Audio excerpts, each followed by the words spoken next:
থামুন, এই তথ্যগুলো আপনার জানা দরকার। দেশে জ্বালানি সরবরাহ স্বাভাবিক আছে। চাহিদা অনুযায়ী দেশে জ্বালানি তেলের মজুদ আছে পর্যাপ্ত।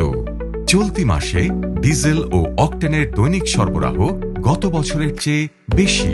তাই গুজবে কান দেবেন না, অপপ্রচারে বিভ্রান্ত হবেন না। অন্যান্য সময়ের মতোই স্বাভাবিক পরিমাণ জ্বালানি ক্রয় করুন। প্যানিক বাইং থেকে বিরত থাকুন। পেট্রোল, অকটেন ও ডিজেল অত্যন্ত দাহ্য পদার্থ। এগুলো মজুত করে রাখলে ভয়াবহ দুর্ঘটনা ঘটতে পারে। তাই অবৈধ জ্বালানি মজুত করবেন না।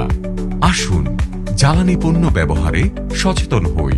সকলে দায়িত্বশীল ও দেশপ্রেমিক বাংলাদেশী হই। সাশ্রয়ী জ্বালানি, শক্তিশালী বাংলাদেশ।